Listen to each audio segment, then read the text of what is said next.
In the event that I were to tell you that XRP would one day be worth $1 trillion, what actions would you take? It's likely that you'd laugh. XRP is currently selling at X amount of cents, which is something that you would most likely bring up in your discussion. If you were to declare that the current worth of XRP is only X dollars, you would probably not be wrong. In comparison to this or that or anything else, it would be more valuable. What about all of this? I'm sure of it. Right now, it could very well be true. However, gentlemen, in a few years, a lot of what we see today and a lot of what we believe today about cryptocurrency is not going to matter. This is something that we should keep in mind. In point of fact, I am of the opinion that within the next 1 to 3 years, things are going to move so quickly throughout the space that it is going to startle and astonish a great number of members of the general public. Everyone is welcome to join us on the channel. This is Nick, my name. In the event that you are new to the channel, I hope that by the time you reach the conclusion of this video, you will have subscribed to the channel. In the event that we take a cursory glance at a few items. To begin, let's take a little trip back in time to the month of June, when vet_x0 posted this fantastic thread on the XRP ledger that discussed institutional DeFi and RWA contributions. And also, Jazzy Cooper was the one who was involved in this. Please take a moment to watch this little video that pertains to this topic. Take a look at it. To introduce myself, my name is Jazzy. At Ripple, I am employed. On the RippleX team, I am in charge of the DeFi products group. Having the opportunity to speak briefly about institutional DeFi and RWA on the XWP ledger is something that I am very enthusiastic about. For the sake of providing some background information before we get started, Ripple is one of the contributors on the XRP ledger. Within the RippleX ecosystem, this is the roadmap. The plan for the complete XRP ledger does not look like this. Many of you, including those who are present in this room, probably have a variety of projects that you are currently working on or features that you are considering contributing to.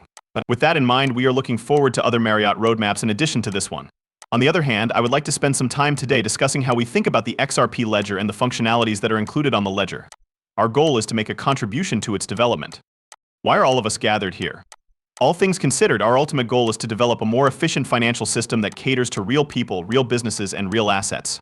Currently, as we are considering this, is that correct? Let's investigate the means by which this will be brought into existence. As a matter of fact, they begin with the areas of contention that are associated with the existing system, which include a lack of transparency, sluggish payment settlements, trading services that have fragmented liquidity, credit that is biased and has friction. High net worth clientele are frequently the only ones who can take advantage of profitable investment opportunities.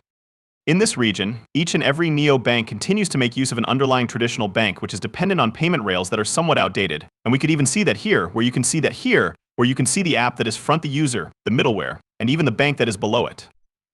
It is also for this reason that anytime I bring up Cash App or Venmo or something similar, I usually remark something along the lines of, listen, this is not fixing anything certainly. Even if it has a fantastic user interface, when you finally make that payment, it is still not what it claims to be, instantly settling down.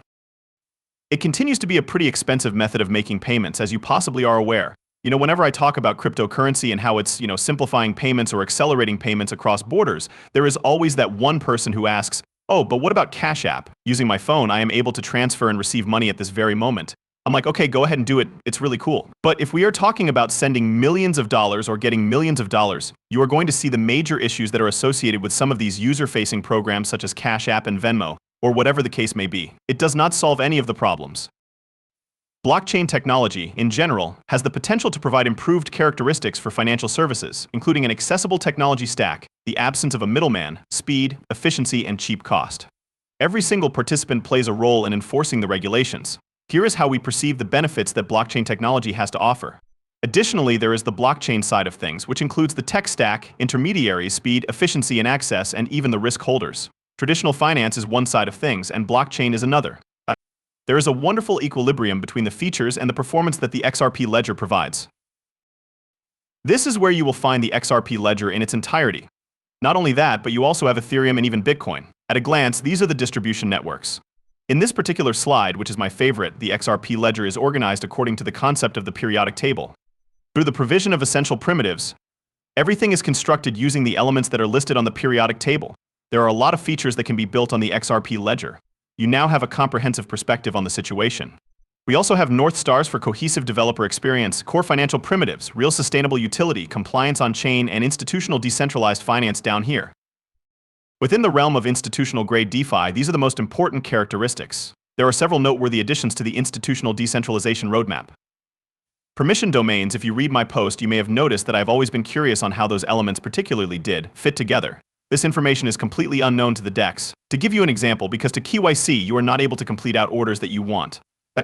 Furthermore, the institutional DeFi plan, which we have discussed on several times for on-chain tokenization, is presented here for your perusal.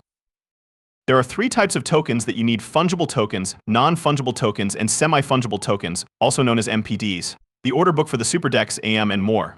This is the appearance of the slide in question. To reiterate, this is among the very finest, that is to say, this is one of the very best DEX in the industry. Additionally, it is a native DEX, which is a very important feature. The lending protocol was also the first application of the modular architecture. Data that is stored off-chain will be brought to the XRP ledger by Oracle. Interoperability is in the spotlight at Big. In the absence of interoperability, there is no possibility of widespread adoption and a compelling ecosystem. This is the reason why we are also considering the Axler cross-chain bridge. We also take a peek at the sidechain of the EVM. I think that everything related to interoperability is fantastic, especially the other things. As a matter of fact, the EVM sidechain in this instance represents the initial extension of the ecosystem through Axler, which originates from the XRP ledger. Additionally, the high-level review of institutional and DeFi and RWA in the context of the XRP ledger was presented in a manner that was very easy to understand. What we have here is the actual XRP ledger EVM sidechain, as well as an illustration of how that might appear. Enterprises and institutions are the sole subjects of attention in this context.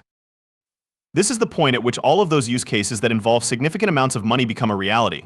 The most important thing to take away from this should be the fact that institutions are already present. Take note of this fact. Yes, I have discussed this topic. All of the banks are present and eager to make an impact. This is the beginning of a wonderful partnership. The confluence of traditional finance and cryptocurrency is currently taking place, and this development is indeed taking place.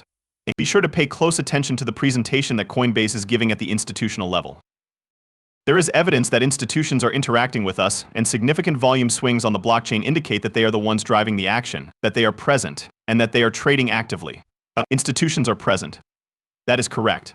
This video clip is a huge thank you to Smokedog for creating it.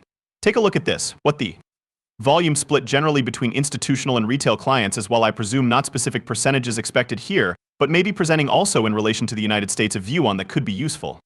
In other words, what the volume split is. As a matter of fact, we do not have any information regarding this matter, which makes answering this query a very difficult task. It is important to note that the product is traded with authorized participants either on an exchange or on the over-the-counter market. The transactions in question are anonymous, and as you are aware, we only engage in conflict with those who have been authorized to do so. Those are the people that are our customers. As a result, we are only now beginning to see orders for creation or redemption come in, and occasionally we do see quite frequently, due diligence requests from large institutions who are asking all sorts of questions about the way we set up, and that gives us an indication that there's institutional interest. And then the other thing that you would look at is really some big trades or big movements on a particular day, which would suggest that there is an institution behind it. On the other hand, cryptocurrency, as we all know, has its roots in the retail grassroots business, but as each week passes, we see it going up. A kind of food chain, if you will, that begins with 2 private banks and continues on to family offices, wealth managers, hedge funds, and finally larger institutions. Despite the fact that we are aware that they are currently trading, there are still a significant number of individuals who are more conservative by nature and who are still waiting to cut their teeth. Having a product, particularly a unique one from Eurex, such as this Bitcoin, is certainly a wonderful thing. With ETM futures, it also makes it possible for an entirely different category of investors to participate in the asset class. So you're going to construct on top of this, right? This significant announcement is made with relation to the XRP ledger. I am pleased to inform that I have just published 2 new specifications for the XRP ledger, which are centered on permissioning and compliance. First and foremost, permission decentralized exchanges and domains that require your permission. 2 of the most significant changes that are going to be made to the XRP ledger are as follows. This is the road that leads to trillions of dollars being traded on a decentralized exchange. It is a trading environment that is both secure and regulated. Indeed, that is precisely what this is. It is very important to note this. Moreover, the establishments are making their way over here as well.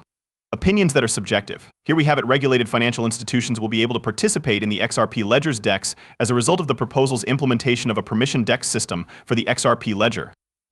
This will be accomplished by incorporating permissioning capabilities directly inside the DEX protocol.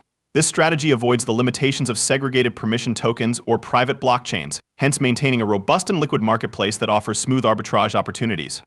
This is accomplished while still following to their compliance standards. Additionally, this permission DEX structure sets the path for larger institutional adoption of the XRP ledger, which ultimately contributes to the development of a financial landscape that is more inclusive and efficient. This is an extraordinarily enormous amount. The utilization of private blockchains is completely diminished as a result of this. This is precisely what I have been discussing with you all for such a considerable amount of time.